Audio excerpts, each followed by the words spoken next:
Masechet Nedarim, Daf Kaf He, on va commencer par la Mishnah qui est au milieu de Kaf Dalet Amud Bet. Nidre Havai, Amar Kunam Im lo raiti Baderech Hazeh Ke'ole Mitzrayim, Im lo raiti Nahash Kekorat Bet Habad. On a dit qu'il existe 4 catégories de Nedarim qui ne sont pas valides. Ils sont nuls d'emblée. On n'a même pas besoin de procéder à la Tarat Nedarim pour les annuler. Ils n'ont aucune validité de facto. Lesquels? On avait vu que c'était Nidre Ziruzin, Nidre Onassim, Nidre Havai, Nidre Shgagot. Qu'est-ce que c'est que Nidre Havai? Des vœux qui sont futiles, qui n'ont aucun sens, qui sont insensés. Nidre Havai. Par exemple, Amar Kunam im lo raiti baderech hazeh ke'ole Mitzrayim. Un homme qui dit, je fais un neder, Kunam, je m'interdirai ces fruits, par exemple, ou ce gâteau, par exemple, si je mens. Je vous promets que j'ai vu passer par là Ke'ole Mitzrayim, un monde fou, comme le nombre de personnes qui sont sorties d'Égypte, c'est-à-dire 600 000 hommes. Je vous promets que j'ai vu dans cette route, dans ce chemin, une masse humaine de passants. Je vous dis, il y avait Kiyotze Mitzrayim. Et si c'est faux, que ce pain me soit interdit, que ce fruit me soit interdit.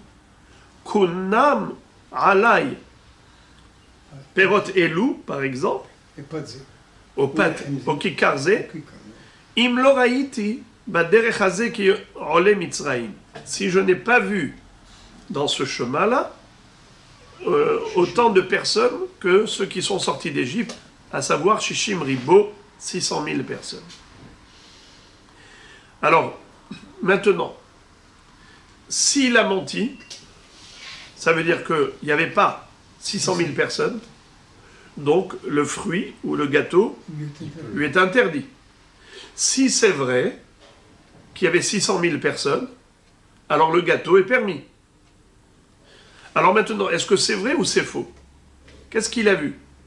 Il a vu beaucoup de monde passer par là. Est-ce qu'il a vu 600 000 personnes? Évidemment que non. Alors c'est une exagération.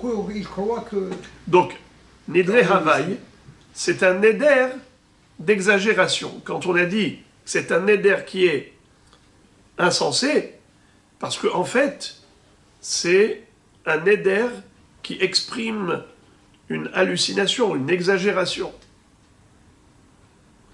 Alors le neder d'exagération, est-il un neder, oui ou non? Réponse, non. On a dit que les Nidre Havai, pas besoin de Hatarat Nedarim. Et pourtant, ce monsieur-là s'est dit, et il a dit clairement, ce gâteau ou ce fruit me seront interdits à la consommation si je mens. Moi, je vous dis qu'il y avait ici 600 000 personnes qui sont passées par là. Et on sait qu'il ment. On sait que c'est faux. C'est pas possible. Il n'a pas vu 600 000 personnes. Alors seulement, il a fait ce qu'on appelle une exagération. Alors maintenant, comment je dois considérer ce gâteau? Est-ce que ce gâteau lui est interdit ou permis à la consommation? S'il dit vrai, le gâteau est permis. S'il dit faux, le gâteau est interdit. Alors maintenant, le gâteau est permis ou interdit? Je vous écoute. Il est permis. Lui est permis? Pourquoi permis? Parce que c'est des choses qui n'ont aucune valeur, ce qu'il a dit. Il a dit, je m'interdis ce gâteau si je n'ai pas vu 600 000 personnes. Im lo raiti baderech hazeh ke'ole Mitzrayim. Mais s'il a vu 600 000 personnes, alors le gâteau, qu'est-ce qu'il est? Permis. Oui, alors maintenant, le gâteau, il est permis ou interdit? Comme il n'a pas vu, ce serait interdit, ça veut dire. Ah, Comme il n'a pas vu 600 000 personnes, donc ça serait interdit. donc ce serait interdit. Oui, mais Parce qu'il a exagéré. Mais il est parti sur quelque chose qui n'a... qu'on appelle ça, il a exagéré, quoi, il a dit quelque chose comme ça. C'est des vrais Parce que on ne peut pas dire 500 000 personnes, même s'il passe 600 000 personnes, je ne les vois pas tous. Alors le Ran explique que la Mishnah nous donne deux illustrations pour Nidre Havaï, pour un éder d'exagération qui n'en est pas un, n'a même pas besoin d'un Tarat Nedarim. La Mishnah nous donne deux cas de figure. Pourquoi ces deux cas de figure? Oui, un seul aurait suffi. Un seul aurait suffi. Le premier, c'est lequel? C'est quand le bonhomme te dit que ce fruit me soit interdit à la consommation au cas où je n'ai pas vu Kiyotse Mitzraïm. Et on le sait pertinemment que c'est faux. Mais on dit que, malgré tout, bien que ce soit faux, le fruit reste permis. Le gâteau reste permis. Pourquoi? Parce que je ne considère pas qu'il a menti. Comment ça se fait? Le Ran explique que les gens exagèrent de par leur nature humaine. Les gens adorent exagérer. Et de ce fait, il ne faut pas considérer qu'il y a ici du mensonge. Ce n'est pas du mensonge, Non, c'est une façon de parler. c'est exagéré. C'est de l'exagération. Le bonhomme, il a vu un monde fou. Il dit, comment il appelle ce monde fou? Il dit, Kiyotse Mitzraïm. Moi, je te promets que j'ai vu ici comme ceux qui sont sortis d'Égypte. Ça veut dire quoi? Il y en avait 600 000 hommes. Mais pas 600 000. Eh bien, on le sait pertinemment qu'il n'a pas vu 600 000 personnes. Il a vu beaucoup de monde. Et comme il a vu une masse de gens, alors il dit, ah, je te promets que j'ai vu Kiyotse Mitzraïm. Sinon, si je te mens, eh bien que ce gâteau me soit interdit. Et on le sait pertinemment qu'il n'y avait pas Kiyotse Mitzraïm.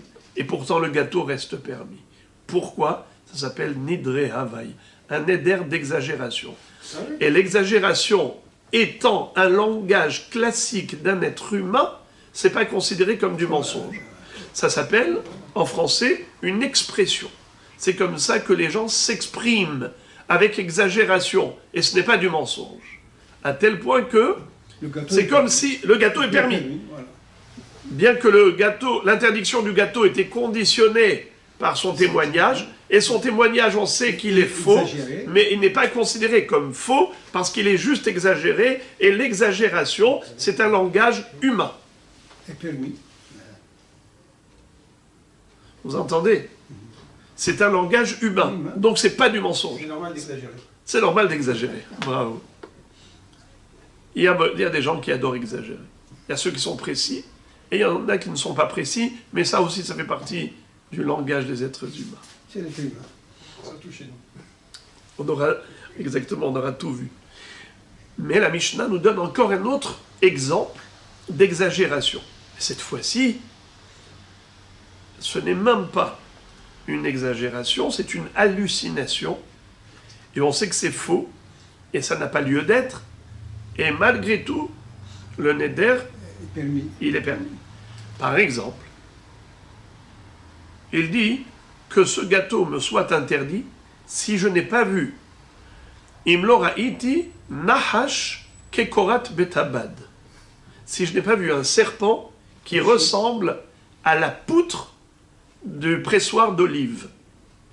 Betabad, Oui, c'est comment on le faisait à l'époque? Après avoir cueilli les olives, on les mettait dans un keli, on les concassait, on les écrasait, et après ça, on les mettait dans un genre de filtre, et on prenait une très grosse poutre, et on posait dessus, sur ce sac-là, qui était avec des orifices, n'est-ce pas? Comme un filtre, C'est un pressoir. et c'est un pressoir. Donc la pression de la poutre, qui est très lourde, fait que petit à petit, l'huile sort de l'olive pour aller dans une cuve qui est en dessous. Cette Korat Betabad, elle a été prise comme référence par ce bonhomme. Il dit, je te promets que j'ai vu un serpent comme la poutre du pressoir d'olive. Et sinon, si c'est faux ce que je dis, que ce gâteau me soit interdit. Alors finalement, on sait que le Nahash qu'il a vu, c'est sûr qu'il n'était pas comme Korat Betabad. Et pourtant, le gâteau est permis. Même pas besoin d'aller faire un Tarat Nedarim. Comment ça se fait? Pourtant, il a dit, si je n'ai pas vu un serpent qui est Korat Betabad, que le gâteau me soit interdit. Comment ça se fait que le gâteau est permis? Réponse, Nidre Havaï. C'est un éder d'exagération. Et un éder d'exagération n'a aucune validité. Bien que, a priori, il a fait dépendre l'interdiction du gâteau de son témoignage. Si mon témoignage est faux, le gâteau est interdit. S'il est vrai, le gâteau est permis. Et comme ici c'est faux, donc le gâteau aurait dû être interdit. Et pourtant il est permis. Car on le sait d'emblée, et il le sait qu'on le sait, que ce qu'il dit c'est n'importe quoi. Et un éder qui s'appelle Nidre Havaï, un éder qui veut rien dire, eh bien, n'a pas de validité. Voilà pourquoi le gâteau reste permis, il n'a pas été interdit par le Neder. Même pas besoin de Hatarat Nedarim. Mais le Ran nous dit que les deux exemples qu'a pris la Mishnah, c'est que le premier exemple, l'histoire de j'ai vu une masse humaine équivalente à ceux qui sont sortis d'Égypte, c'est pas n'importe quoi. Il a vu quelque chose, mais il a qualifié d'eux. Dans son expression, il a pris comme référence ceux qui sont sortis d'Égypte pour dire beaucoup de gens. C'est comme ça que les gens s'expriment. Mais dans le deuxième exemple, Nahash Kekorat Betabad, un serpent comme une poutre de pressoir d'olive, ça c'est impossible, impossible, impossible. Et de ce fait, c'est pas d'exagération, c'est de l'hallucination, c'est n'importe quoi. C'est de la futilité. C'est un éder de n'importe quoi. Question. Pourquoi c'est n'importe quoi? La Gemara plus tard va poser la question, elle va dire, mais ça existe, des grands serpents. Pourquoi tu dis que s'il a comparé le serpent à une poutre de pressoir d'olive, pourquoi tu dis que c'est n'importe quoi? Mais ça existe. La Gemara va parler d'un cas d'un serpent à l'époque de Shlomo Malka qui était tellement volumineux qu'il a avalé 13 entrepôts de paille. On lui a donné le contenu de 13 entrepôts de foin, de paille, il les a tous avalés. Ça veut dire qu'il était géant. Donc ça existe. Un serpent qui est Korat Betabad, c'est pas que ça n'existe pas. C'est pas fréquent, mais ça existe. Alors pourquoi tu as dit que c'est impossible, ce Neder Havaï? Et la Gemara dit non. La comparaison qu'a faite ce monsieur avec le Korat Betabad, c'est pas par rapport au volume, c'est par rapport à la forme. Alors il y a ceux qui disent qu'il a dit que c'était de forme carrée, c'est-à-dire un serpent de forme carrée, pas de forme ronde. Hein? Ou alors il venait de manger une poutre.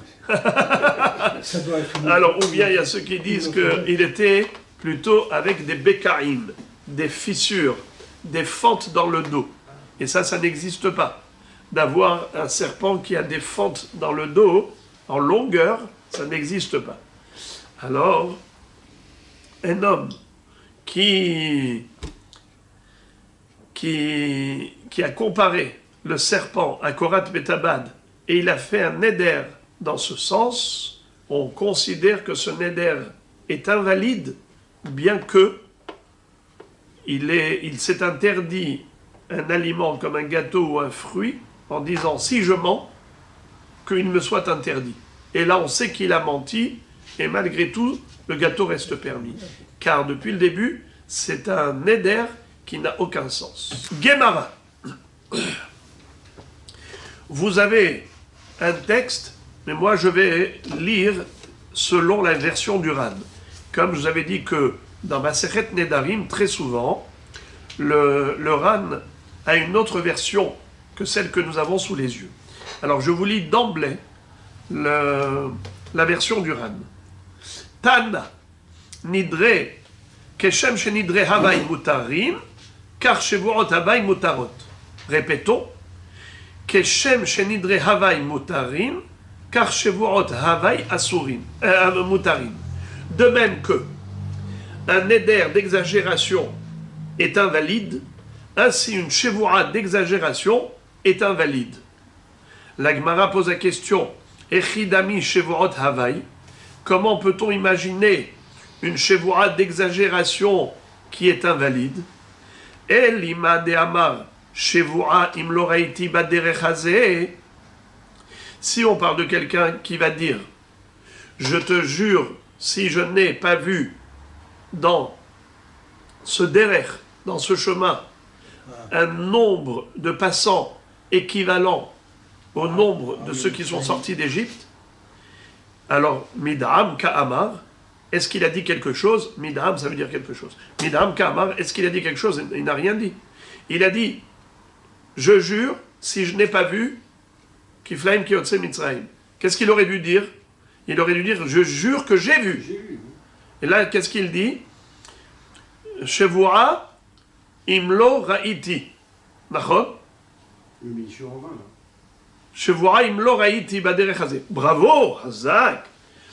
Ici, ça s'appelle jurer en vain. Il recevra 39 coups pour ça. Bravo. Mais, il n'y a pas là, c'est-à-dire il a juré au nom d'Hachem, Bien sûr. mais il n'y a pas là de sens à ce qu'il dit. Donc ça veut dire, je ne vois pas le hidouche. Quand tu me dis, Keshem shenidre havai mutarim, et on n'a pas besoin de hatarat nedarim, ainsi, shevuot havai mutarot, et on n'a pas besoin de hatarat shevuot. Mais de toute façon, il n'a rien dit. La seule chose qu'il y a de mal dans ce qu'il a dit, c'est que c'est une shevuat shav, un serment en vain. Parce que ce qu'il dit, c'est n'importe quoi, il dit n'importe quoi. Mais en tout cas, c'est sûr que ça n'a aucune validité. Donc il n'y a pas de hidouche quand tu me dis qu'on n'a pas besoin d'annulation de la shevoura. Puisque la shevoura n'en est pas une, elle n'a pas besoin d'être annulée. On n'annule pas ce qui est déjà nul. Alors, quel est le sens de ce que la Gemara veut dire? Ce que veut dire la Braïta? Keshem shenidre havai motarin, car shevorot havai motarot. Dans Nidre Havaï, je comprends le hidouche. Il a dit, je m'interdis le gâteau si je n'ai pas vu Kerole Mitzrayim. Alors qu'est-ce qu'on dit? Normalement, le gâteau aurait dû être interdit, et malgré tout, il est permis parce que c'est juste une expression. Mais au niveau des Shevuot, qu'est-ce qu'il te dit? Shevuah, im lo raïti Kerole Mitzrayim. Je jure si je n'ai pas vu. Mais jure que je n'ai pas vu, ça ne veut rien dire. Parce que lui, il veut dire, j'ai vu. Et là, il dit, je jure si je n'ai pas vu. Je jure si je n'ai pas vu. Ça veut dire quoi? Je jure si je n'ai pas vu. Ça ne veut rien dire. C'est comme ça que la Gemara nous dit. Mid'am Kamar, est-ce qu'il a dit quelque chose? Des paroles insensées de bout à l'autre. Une phrase qui est incohérente totalement. Donc, je ne vois pas qu'est-ce que tu veux m'enseigner, Tridouche. Alors, Abaye donne une explication. Amar Abaye. De Amar. Shevoura Sheraiti.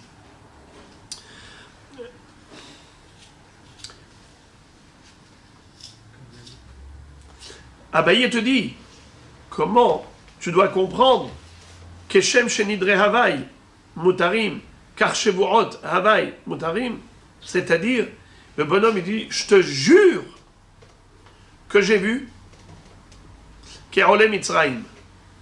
Je te jure que j'ai vu ici un nombre de personnes qui est passé, qui correspond au nombre de ceux qui sont sortis d'Égypte. Ça veut dire, en d'autres termes, j'ai vu 600 000 personnes.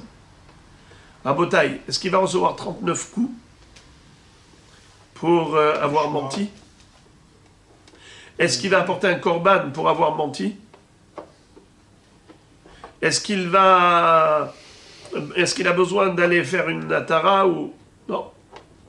Bien sûr qu'il n'y a pas besoin de natara, mais déjà, ni recevra 39 coups s'il était bémézide, ni n'apportera un korban s'il était béchogek. Pourquoi? Parce qu'on dit, en fait, c'est une façon de parler pour les gens. Quand ils veulent dire beaucoup, ils donnent une qualification à ce beaucoup. Comment ils qualifient le beaucoup? Kiyotze Mitzrayim. Quand on veut dire beaucoup de gens, comment on appelle beaucoup de gens? Kiyotze Mitzrayim. Là, le problème, il n'est pas là. Le problème c'est qu'il a juré. Eh bien, ça ne s'appelle pas jurer à tort, car vu que les gens exagèrent, eh bien en effet,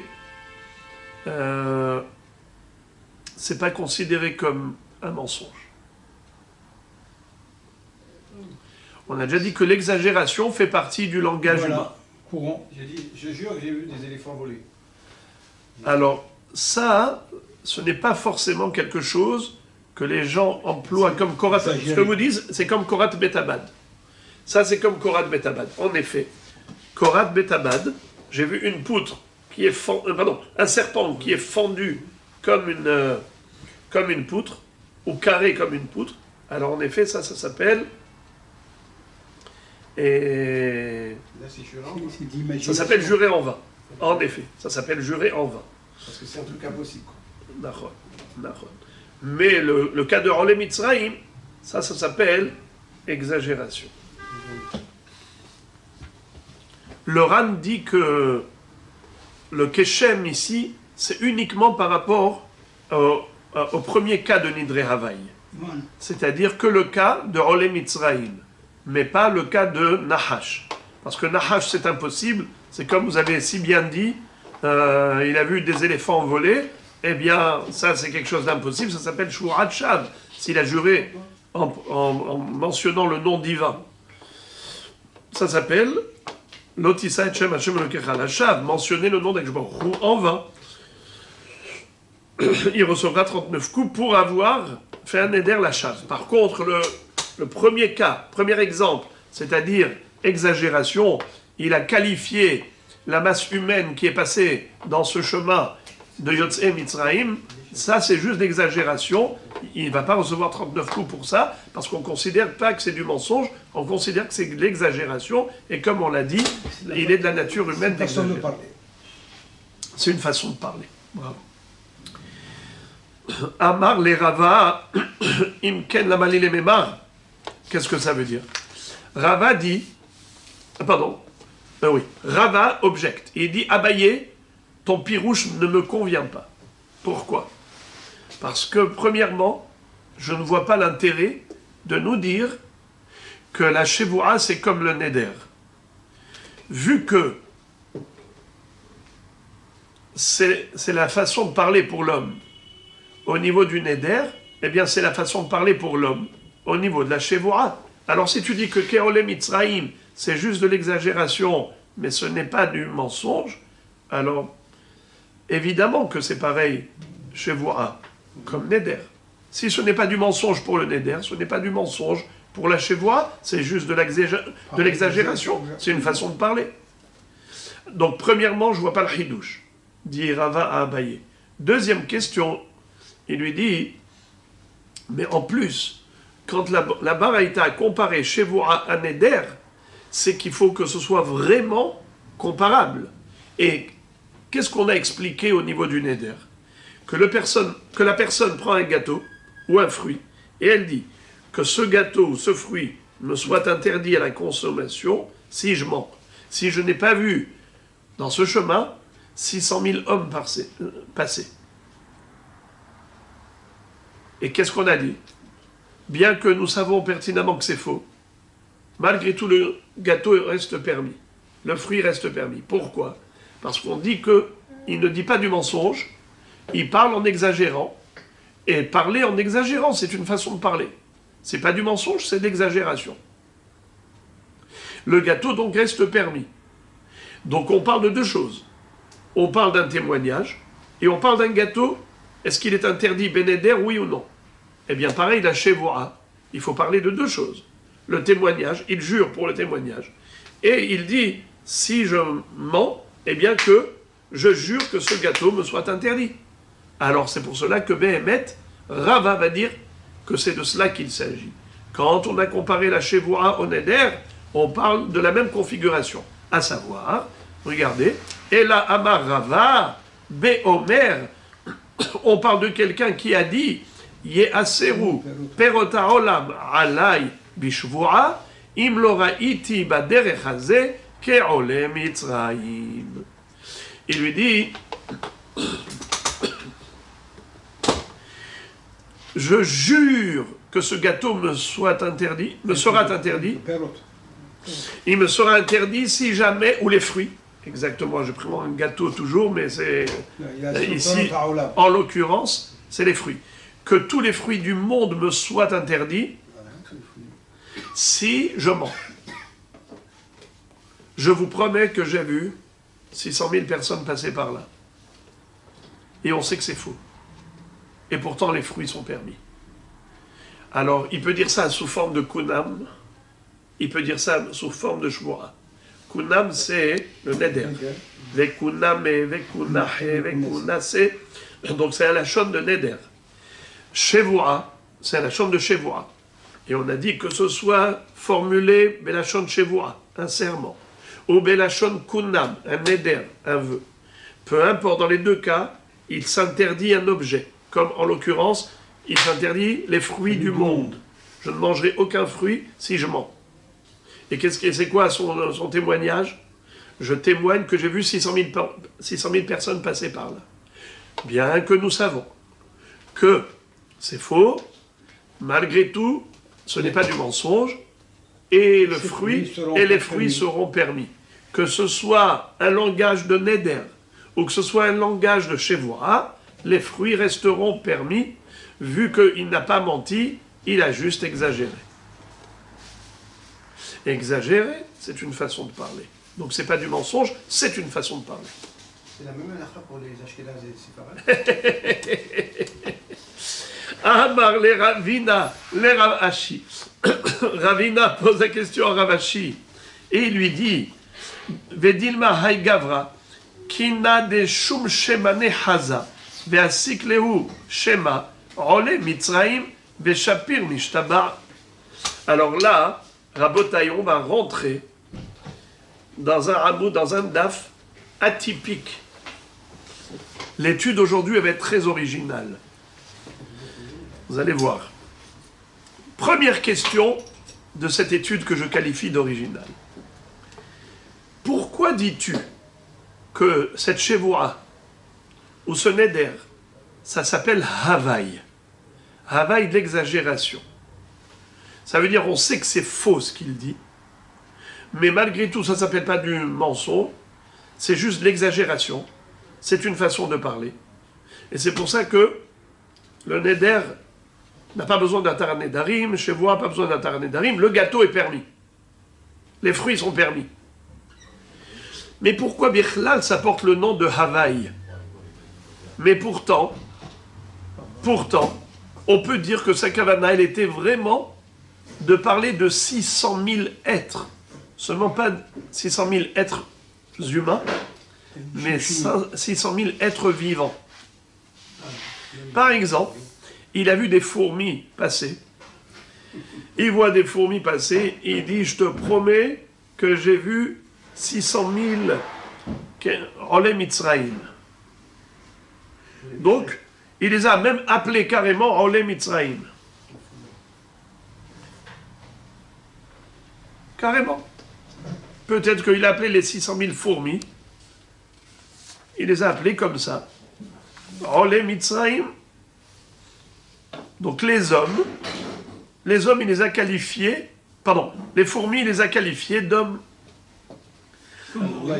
À Marley, la réponse, il lui a dit Ki mishtaba adata dida mishtaba ve anan lo maskinan nafshin ashum shemane.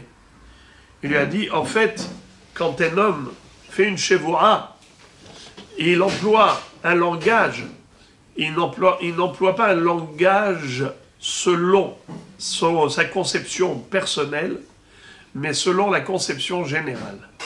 Voilà le principe qu'il lui donne.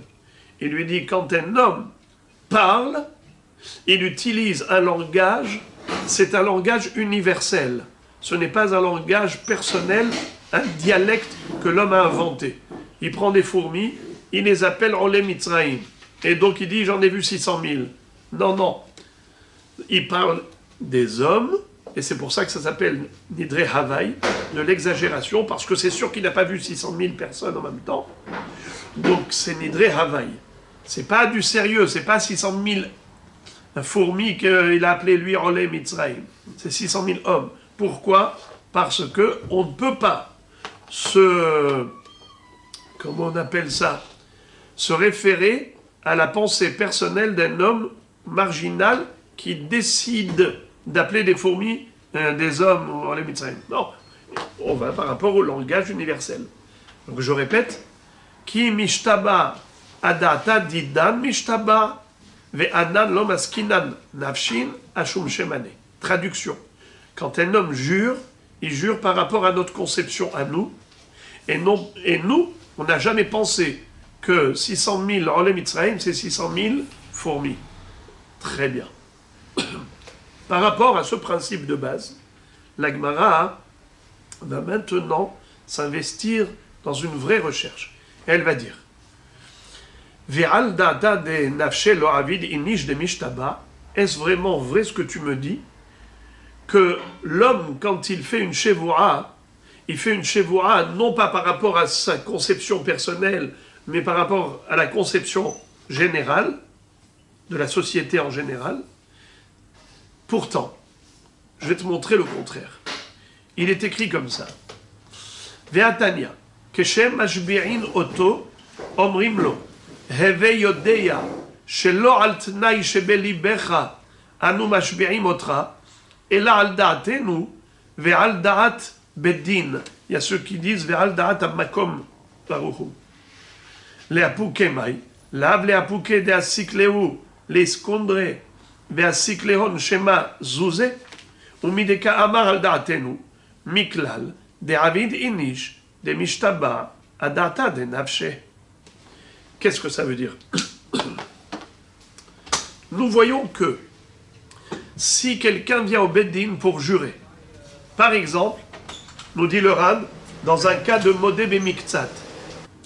Qu'est-ce que c'est que modé bemiktsat à Tahana? C'est lorsque Réhouven réclame à Shimon, par exemple, 1000 shekels. Shimon répond, tu ne m'as prêté que 500 shekels.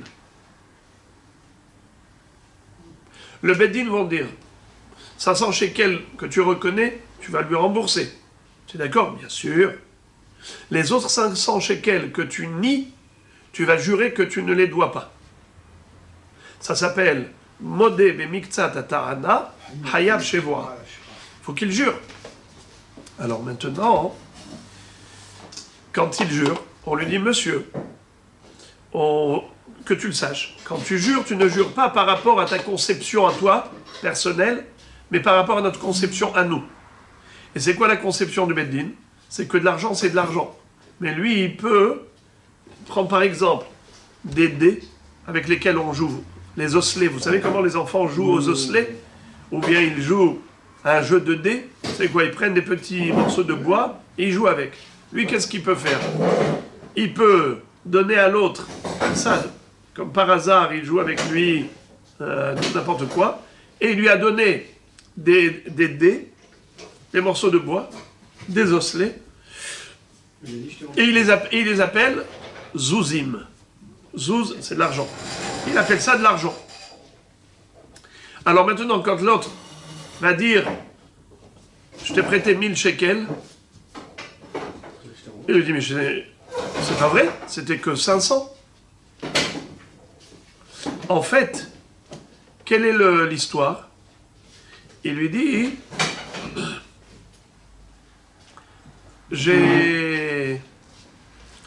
il lui a donné en fait des morceaux de bois, et pour lui ça y est, ça s'appelle qu'il lui a déjà remboursé l'argent, puisque lui va appeler ces dés, ces morceaux de bois, il va les appeler de l'argent, et donc ça y est, c'est bon, il ne doit plus rien. Ce malhonnête là, il peut se moquer du Beddin, il peut tourner le Beddin en bourrique. Le Beddin lui dit jure que tu lui dois que 500. Lui il dit moi je lui ai déjà rendu 500. Donc il me reste plus que 500. C'est quoi les 500? C'est les 5 dés qu'il lui a donnés. Il les appelle 500 shekels. Si un homme a le droit de jurer en fonction de sa conception personnelle, il dit dans sa tête, je n'ai jamais menti. Moi j'ai appelé les 5 dés 500 shekels. Et maintenant je lui ai déjà donné. Donc combien il me reste lui devoir? 500 shekels, il n'y a pas de problème. Ou 5 dés. Ou 5D mamash, Bédim. Non mais là, comme il a reconnu devant le Beddin qu'il doit 500 shekels, ça c'est sûr qu'il doit par rapport au Beddin. Mais les 5D que lui a déjà donné, dans sa tête il a déjà remboursé, d'ailleurs il peut lui dire, je t'ai déjà remboursé les 500 shekels, alors que c'est qu'il a menti, il lui dit c'est vrai, c'est 1000 shekels, mais je t'ai déjà remboursé 500. Maintenant il ne reste plus que 500.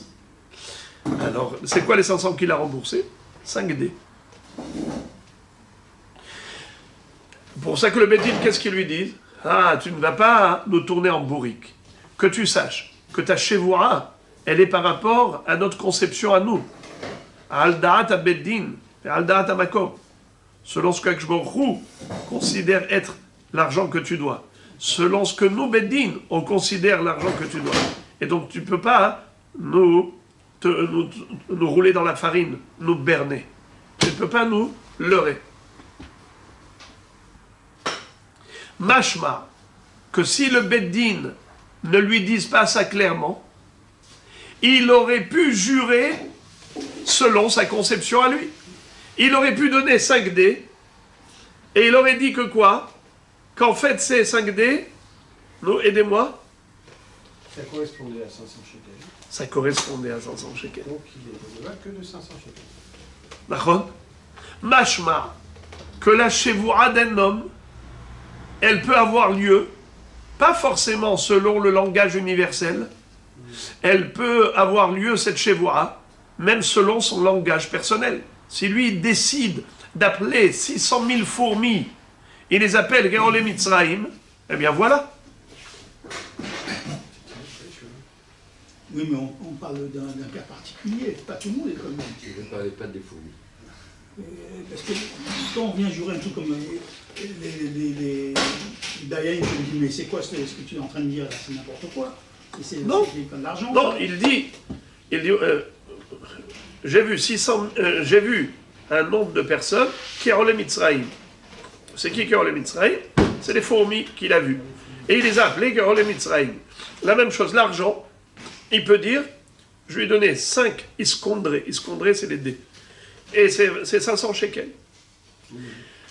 Et le Beddin lui dit, non, attention, tu ne peux pas nous jouer ce tour-là. Pourquoi?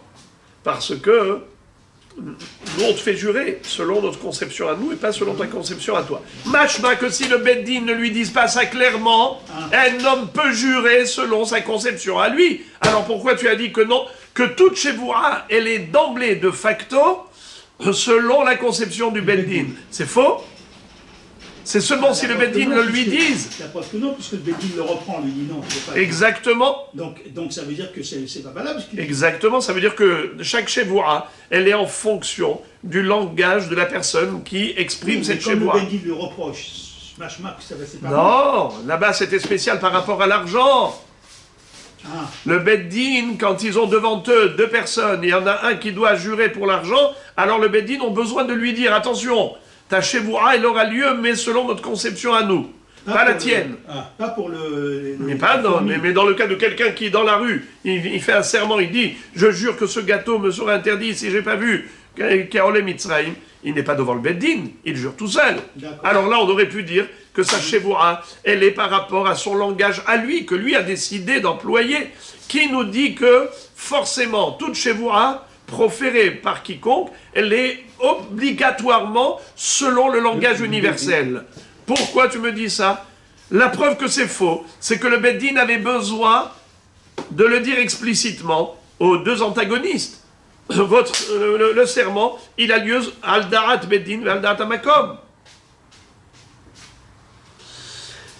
La Gemara répond, Lo, le'apuke mikanya de'au gavra. De'ava masik behavre zouze, ata lekame de'rava.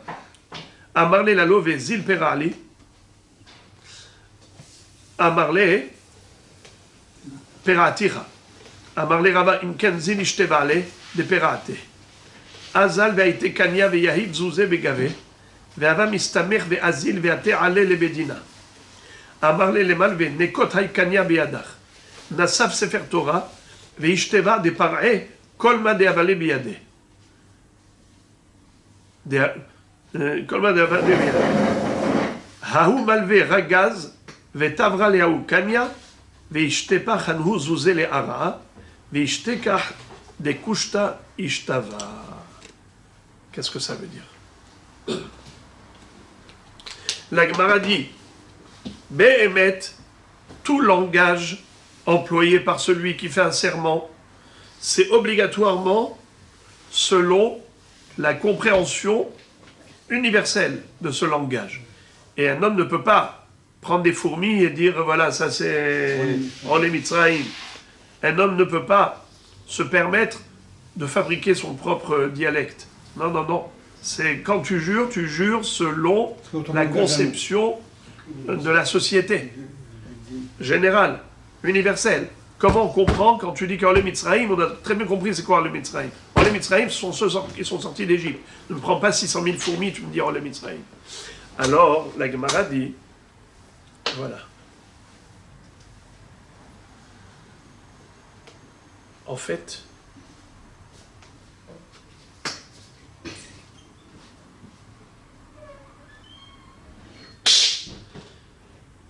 il y a le Beddin, quand ils ont dit, tu jures, mais selon notre conception à nous, Al-Da'at Amakom vers Al-Da'at Beddin, c'est pas par rapport au langage.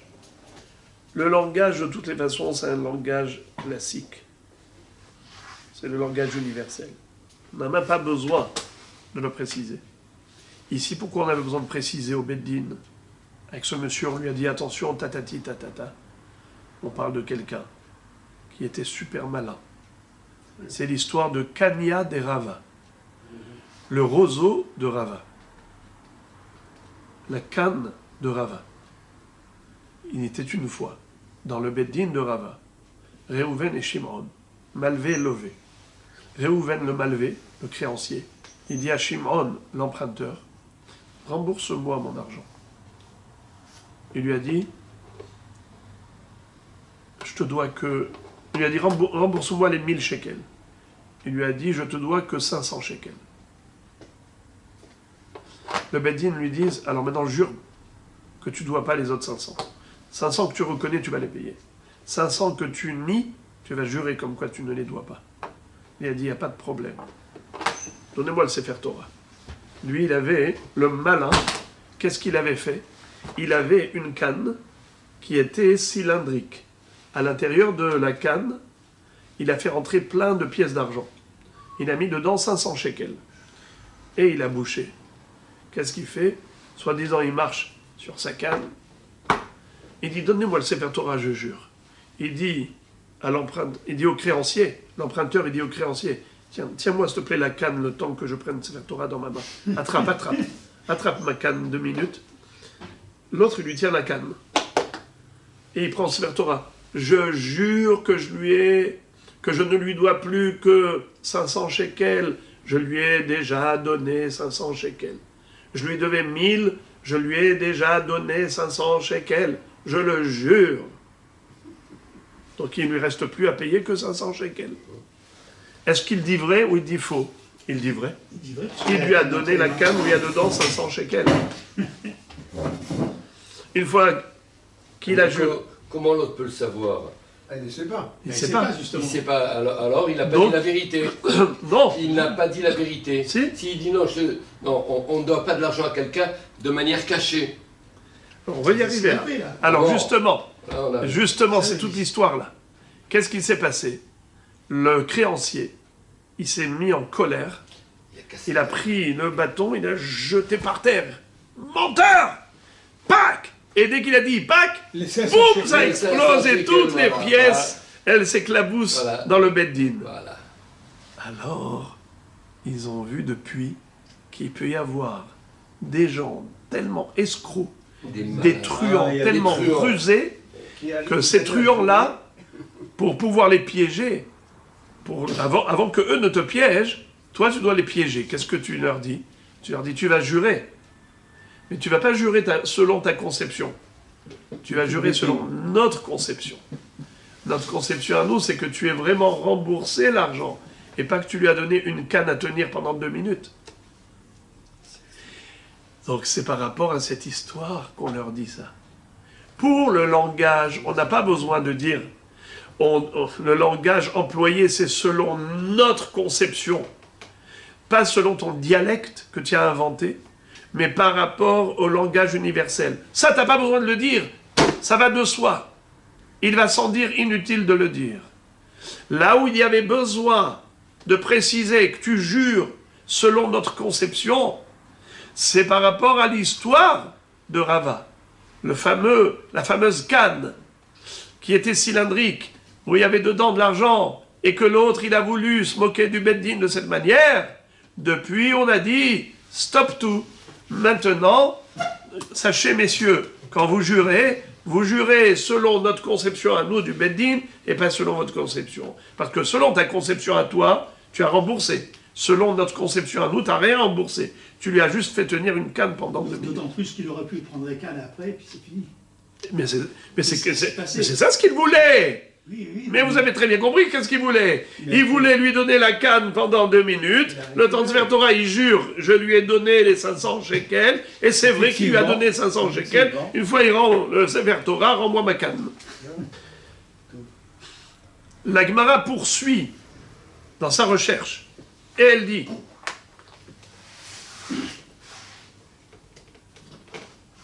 ah bon, tu me dis que le langage général est un langage universel et pas personnel, n'est-ce pas? Pourtant, Ve'atania, Vechen matzinu b'Moshe Rabbeinu k'shehishbi'a et Israël be'arvot Moav, amar lahem evu yodeim shelo al da'atechem ani mashbi'a etrem, ela al da'ati ve'al da'at hamakom, shene'emar, ve'lo itechem levaddechem.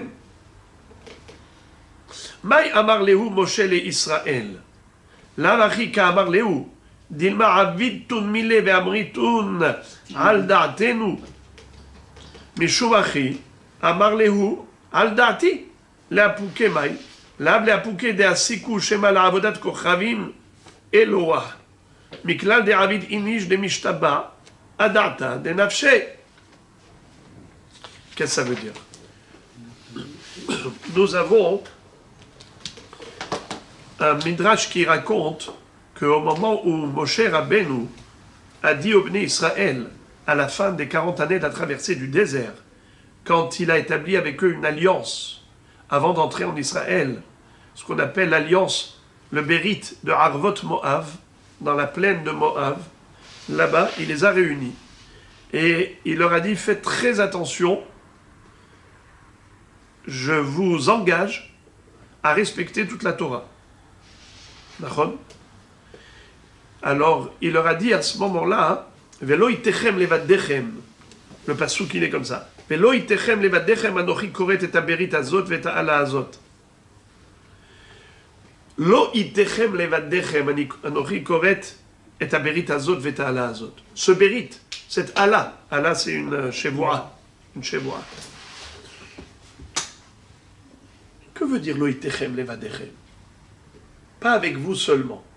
Ça veut dire, si je vous laisse à vous la possibilité de pouvoir nommer les choses selon votre langage personnel, vous êtes capable, vous seriez éventuellement capable, de prendre une idole et de l'appeler par exemple Eloah, c'est-à-dire Chas v'Shalom, le nom d'Hachem. Et après, vous allez dire Ahavta et Hashem Elohecha, tu aimeras l'Éternel, ton Dieu. C'est qui Eloah? La Avodah Zara. Ça veut dire si l'homme a la possibilité de pouvoir nommer les éléments, les objets, en fonction de son desiderata, de son bon vouloir, il dit, il prend une idole, il l'appelle Eloah, et bien après ça il va dire, Moshe Rabbeinu, il n'y a pas de problème. Tu as établi avec nous une alliance pour conserver Eloah, eh bien on sert Eloah. Il prend une Avodah Zara, et il dit voilà, c'est Moshe Rabbeinu qui nous a demandé de la servir. Ils font ce qu'ils veulent. Moshe Rabbeinu leur a dit non. Le langage que j'emploie, c'est le langage universel. C'est le langage al-da'ati, al-da'ata makom baruchu. Quand j'emploie, vous savez très très bien à quoi je pense quand je dis le nom de Eloah. C'est Hashem Itbarach. Et donc ne jouez pas à ce jeu de prendre un objet et de le nommer comme vous voulez. Donc on voit que Moshe Rabbeinu leur dit Velo itechem levadechem. Lo itechem levadechem. C'est pas selon votre conception à vous personnelle. Parce que vous êtes capable de changer les concepts. Vous prenez une idole et vous dites voilà, ça s'appelle Eloah, et donc selon votre conception, c'est ça le Eloah. Moshe Rabbeinu nous a dit de le servir, eh bien il n'y a pas de problème. On a rempli stricto sensu la volonté de Moshe Rabbeinu. Moshe Rabbeinu leur dit ne jouez pas à ça. Ne jouez pas à ça. C'est al-da'ati. Velo itechem levadechem. Al-da'ati b'al-da'at hamakom.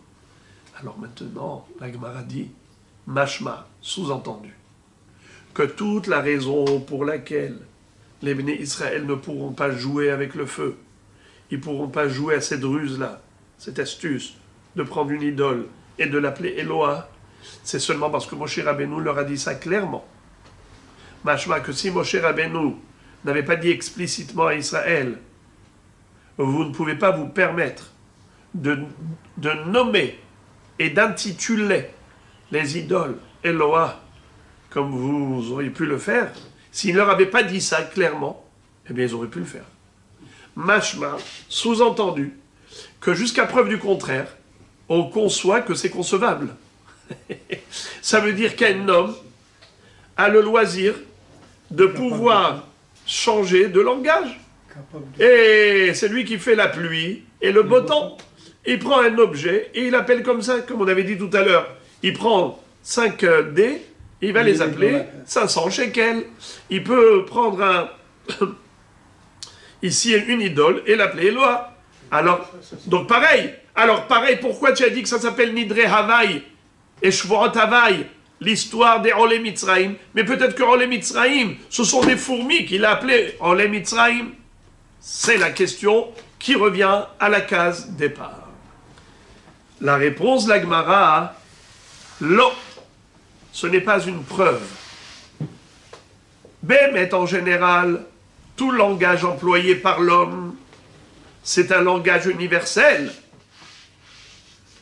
Et alors pourquoi Moshe Rabbeinu avait besoin de préciser, attention, ne jouez pas à ce jeu, de prendre une Avodat Zara et de la nommer Eloah? Lo. Avodat Kochavim ikre Eloah, dirti vous prenez Elohim Mitzrayim, et Shefati.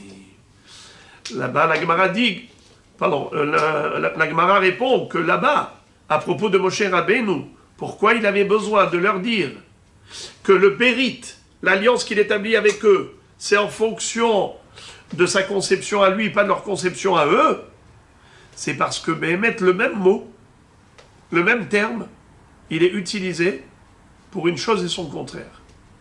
Le mot Elohim, on le retrouve dans la Torah, même par rapport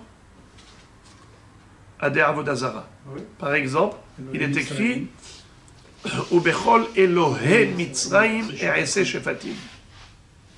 Les dieux d'Égypte, je vais les punir. Qui a dit ça? Hachem. Qu'au moment de la mort des premiers-nés, en traversant l'Égypte, Uprol Elohei Mitzrayim E'eseh Shefatim. Je vais détruire les idoles de Mitzrayim. Comment on les appelle les idoles? Elohei Mitzrayim. Eloah. Ou bien par exemple, le deuxième commandement du décalogue. Qu'est-ce qui est écrit? Lo ihyeh lecha Elohim acherim al panai. Il ne faut pas que tu voues un culte à des idoles, n'est-ce pas? Comment on les a appelés? Elohim acherim.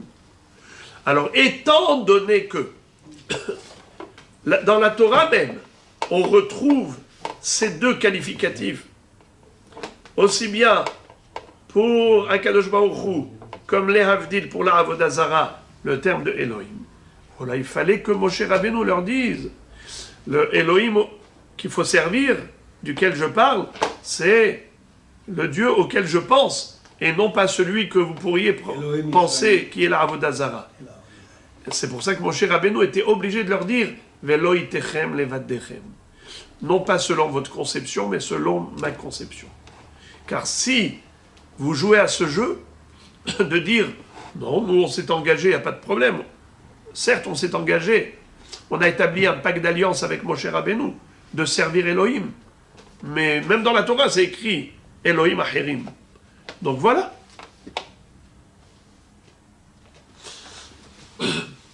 La Gemara dit, pourquoi Moshe Rabbeinu avait besoin de leur dire ça? Velo itechem levadechem. A priori, il aurait pu leur dire, velashba yathon de mekaymitun mitzvot. Il aurait pu leur dire, écoutez, je fais un mérite pour que vous accomplissiez les mitzvot. Et là, il n'y a plus d'équivoque, il n'y a plus d'ambiguïté. Pourquoi Moshe Rabbeinu avait besoin de leur dire, velo itechem levadechem? Qu'ils leur disent, alliance, vous engagez à un pacte d'alliance d'accomplir les mitzvot. La Gemara dit qu'ils auraient pu dire Mashma mitzvot ha-melech. Ah, il n'y a pas de problème. Nous, on va accomplir les lois. Quelles lois? Pas de Dieu, du roi, de l'autorité locale. Ils peuvent se moquer de Moshe Rabbeinu. Pour ça qu'il a dû leur dire Lo itechem levadechem. La Gemara dit, ah bon? Pour ça, il aurait pu leur dire Velashba yaton mikaymitun kol mitzvot. Les engager à accomplir toutes les mitzvot. Et quand c'est toutes les mitzvot, ça inclut pas seulement les mitzvot du roi, les lois du roi, mais même les lois de Dieu. Et pourquoi il leur a dit Velo itechem levadechem? Il n'a qu'à leur dire je vous engage à accomplir toutes les mitzvot. La Gemara dit non, ce n'est pas une preuve. Pourquoi? Mashma mitzvah tzitzit. De amar morsh kula mitzvah tzitzit keneged kol mitzvot shebatorah. Là, ils auraient pu s'en sortir avec une seule mitzvah qui équivaut les 613. Laquelle? Mitzvah tzitzit. Ils disent, il n'y a pas de problème, il nous a dit qu'on accomplisse toutes les mitzvot. Vous savez, c'est quoi toutes les mitzvot? Mitzvah tzitzit, elle équivaut les 613 mitzvot. Tzitzit, tzadik, yud, tav, ça fait 600. Il y a 8 fils, 5 nœuds, ça fait 13, ça fait 613. Ur item oto, srartem et kol mitzvot Hashem. Very good, je fais la mitzvah tzitzit, tout le reste est permis. Il n'est pas bon chez Kula. Comment? Elle fait le poids des 613 mitzvot, mais c'est pas 613. Le poids. Eh ben, Elle vaut 613 mitzvot. Ben voilà. C'est pas 613 mitzvot, on peut jouer Ouais. sur les mots. Bah oui, mais ça veut dire quelque chose qui vaut 613, c'est 613. Alors la Gemara dit Velashba'yaton de mekaymitun Torah. Alors dans ce cas-là, il aurait pu tout simplement leur dire je vous engage à accomplir la Torah. Pourquoi il avait besoin de dire Velo itechem levadechem? Réponse Mashma Torah ahat. S'il avait dit juste Torah, ils auraient pu dire il n'y a qu'une seule Torah, Torah Shebirtav. On ne s'engage pas pour Torah Shebe'alpé, que pour la Torah écrite et on ne s'engage pas pour la Torah orale. C'est pour ça qu'il n'a pas dit Torah, parce que sinon ils auraient pu s'en sortir avec une seule Torah. Torah Ahat, Torah Shebirtav, et pas Torah Shebe'alpé. Ou l'inverse. Velash Bayaton de Mikaymitun Torot. Alors il aurait pu leur dire Torot au pluriel, comme ça fait Torah Shebirtav et Torah Shebe'alpé. La Gemara dit ce n'est pas une preuve. Pourquoi? Mashma, Torat Minha, Torat Hatat, Torat Hacham. Vous savez que le terme Torah, on le retrouve à propos des korbanot. Zot Torat Ha'ola, Zot Torat Hatat, Zot Torat Minha, n'est-ce pas? Étant donné que nous avons vu dans la Torah que le terme Torah peut être afférent juste un seul korban. Alors si tu me dis deux Torot, il n'y a pas de problème. Eh bien je vais juste pratiquer la Torah de nous, la Torah de Korban Mincha et Torah Hatat, et je m'en suis sorti avec deux Torot. Voilà. C'est pour ça qu'il était obligé de leur dire Velo itechem levadechem. La Gemara dit Velashba yaton mekaymitun Torot ou mitzvot. Eh bien, il n'a qu'à leur dire Torot ou mitzvot, ça inclut tout, toutes les Torot. Torah Shebirtav, Torah Shebe'alpé, toutes les mitzvot, et vezeu. La Gemara dit non. Mashma, Torot mashma, Torah minha, mitzvot mashma, mitzvot ha-melech. Ils auraient pu dire, c'est quoi Torot? Eh bien, deux korbanot, Torah minha, Torah ola, very good, on est quitte. C'est quoi mitzvot? Mitzvot ha-melech, les lois du roi. Et comme ça, ils tirent leur épingle du jeu. C'est pour ça qu'il leur a dit, Velo itechem levadechem. La Gemara dit Velash Bayaton de Mikaymitun Torah Kula. Ils n'avaient qu'à leur dire accomplissez toute la Torah. Réponse Torah Kula Mashma Avodat Kochavim. Torah Kula, ils auraient pu dire c'est juste la Avodah Zara. ok, on va respecter la loi de ne pas servir les idoles. Detania Hamura Avodat Kochavim Shekola Koferba Kiilu Mode Batora Kula. Celui qui renie l'idolâtrie, c'est comme s'il reconnaît toute la Torah. Celui qui dit je ne crois pas en les idoles, eh bien ça veut dire qu'il a reconnu toute la Torah. Alors si Moshe Rabbeinu leur avait dit accomplissez toute la Torah, ils auraient dit il n'y a pas de problème. On va juste s'abstenir de faire de l'idolâtrie, et c'est comme si on a accompli toute la Torah, puisque c'est écrit que tout celui qui renie l'idolâtrie, qui renie les idoles, eh bien c'est comme s'il a reconnu toute la Torah. Encore une fois. Hamura avodat kochavim, c'est très grave la avodazara. Chez kol hakoferba, tout celui qui la renie, keilu modé batora kula. C'est comme s'il a été modé dans toute la Torah. Alors, qu'est-ce qu'il nous demande Moshe Rabbeinu? De faire toute la Torah? Il n'y a pas de problème. On s'abstient d'idolâtrie, mais après on fait ce qu'on veut. Pour ça qu'il leur a dit Velo itechem levadechem. Dernière question du même style, et c'est là qu'on arrive à la fin. Eh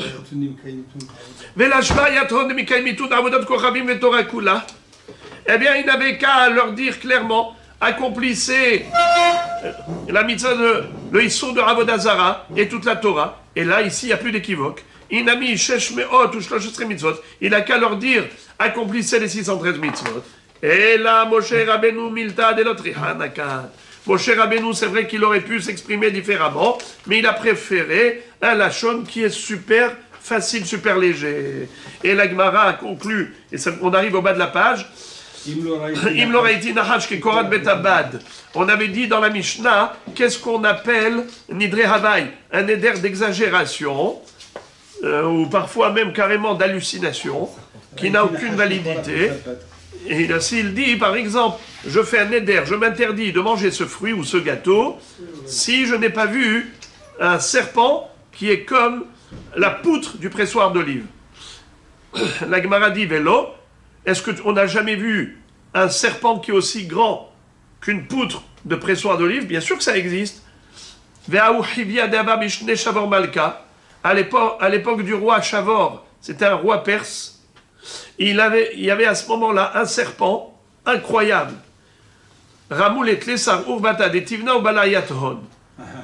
On lui a donné l'équivalent de 13 écuries pleines de paille, pleines de foin, il les a avalées. Vous imaginez un petit peu la grandeur de ce serpent? Donc ça existe, un serpent qui soit aussi grand qu'une poutre de pressoir d'olive. Quel est le problème? Pourquoi tu as dit que c'est une exagération, une hallucination? Réponse, Amar Shemuel, Betarouf. En fait, ici, on ne parle pas de la grandeur, du volume du serpent. Ça peut exister qu'il soit aussi grand qu'une poutre. Mais de quoi on parle ici? De la forme. Alors, il y a ceux qui expliquent que la forme, c'est-à-dire avec des fentes et des fissures dans le dos, sur toute la longueur, comme des poutres. Vous avez déjà vu des poutres, quand le bois travaille, il y a comme ça. Elle s'ouvre au milieu. Voilà, exactement. Il y a des fissures au milieu, des fentes. Dans toutes les poutres, on voit des fentes. Oui, oui. Mais dans le serpent, il n'y a pas ça. Il y a ceux qui disent que Tarouf, ça veut dire Meroubar. C'est-à-dire qu'il a vu. Carré. Il a vu carré. En fait, ils mettaient des braises dans des animaux morts qui les enveloppaient avec du foin pour que le serpent les mangeait, pour que le serpent puisse le manger, et après le serpent mourait. Je ne sais pas si c'est en rapport avec ce que vous dites. Ouais. Mais ici, on ne parle pas de ça. Ici, on parle de la forme. La forme, c'est-à-dire qu'il était carré. Il a dit, moi, j'ai vu comme une poutre. Ça veut dire, j'ai vu un serpent carré. Ça n'existe pas. Un serpent, c'est arrondi. Ça, c'est donc deux pirouchim. Premier pirouche, tarouf, c'est fendu, le dos fendu. Deuxième pirouche, tarouf, c'est carré. Alors, la Gemara dit, Kulu nahashe mitraf tarfé. Alors, il y a deux pirouchim à la question de la Gemara. Mais tous les nehashim, ils ont des fentes, des fissures. Tous les serpents, ils ont une forme carrée. Réponse, Agabo Tarouf Ka'amrinan. On ne parle pas Du dos. de son ventre, on parle de son dos. C'est-à-dire que, soit, si on dit que Tarouf, ça veut dire carré, alors en effet, c'est carré en bas. C'est-à-dire, le serpent, il a un ventre qui est plat, et il a un dos qui est rond. Alors la question d'Agmara était, pourquoi tu me dis que c'est pas possible d'avoir un serpent Carré. qui était carré? Mais voilà, c'est possible. Il dit oui, non mais moi je te parle du gabo. Le dos, c'est impossible qu'il soit carré.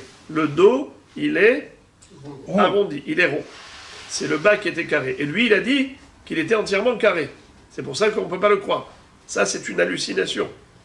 Ou bien, Légende, un serpent de légende. exactement, Le Ran dit ça. un serpent de légende. Ou bien, un autre C'est pas strié. qui est strié. C'est-à-dire pas strié. Ça veut dire qu'il y a des fentes, Il y a des rayures. qu'il y a des rayures. Stries. Alors il dit, mais il a des stries au niveau du ventre. Il dit, oui, mais pas au niveau du dos. On n'a jamais vu un serpent qui a un dos fendu en longueur. Et de ce fait, et en effet, ça c'est une hallucination. Ça c'est impossible. Alors la Gemara dit, Velitne Tarouf, pourquoi est-ce qu'on avait besoin d'utiliser ce lachon? Il a vu un serpent qui ressemble à une poutre de pressoir d'olive. Ça fait... Où est ton oreille? Elle est là. Si toute l'histoire de la poutre d'olive, c'est juste, soit parce qu'elle est carrée, et on n'a jamais vu un serpent carré, le serpent il est rond, soit parce qu'il a des fentes comme une poutre qui est fendue, et on n'a jamais vu un serpent qui est fondu comme ça en longueur. Si c'est juste par rapport à cela, alors on aurait dû employer le terme tarouf, au lieu de dire kekorat betabad comme une poutre de pressoir d'olive. La Gemara répond, Milta agam kamashma'lan, dekorat betabad gabo tarouf, lemay nafkamina, lemekachom emkar, lomar lecha, hamocher korat betabad lahavero, i gabo tarouf ini lolo. Qu'est-ce que ça veut dire? Que, en effet, on a voulu nous enseigner, au travers de cette similitude, cette comparaison qu'on a faite entre le serpent et la poutre, c'est pour te dire que la poutre, elle a des spécificités. Et quand quelqu'un achète chez un vendeur, il lui dit « Donne-moi une poutre pour Betabad, j'ai des olives, j'ai un pressoir d'olives, j'ai besoin d'une poutre. » Et il lui vend une poutre, il lui fait livrer. L'autre, il a payé, il s'est fait livrer. Il lui dit, mais je t'ai pas demandé une poutre pour construire dans les bâtiments qui est ronde et qui est lisse. Je veux pas faire un meuble. Moi, je veux Korat Betabad. Korat Betabad, c'est d'une forme carrée avec des stries et ainsi de suite. Alors voilà pourquoi on nous a dit dans la Mishnah que le bonhomme qui a fait ce neder, il a dit Kunam alai perot elu im loraiti nahash ke Korat Betabad, et on n'a pas dit tout simplement nahash tarouf, afin qu'on puisse, au passage, par ricochet, apprendre également une halakha qui concerne le business, pour savoir que quand on achète Korat Betabad, automatiquement, le vendeur s'engage à lui donner la Korat Betabad telle qu'elle est décrite ici, dans cette Mishnah. Striée et carrée. Parce que ça dépend des Rishonim, comment ils ont traduit le mot tarouf. Elle doit avoir un poids.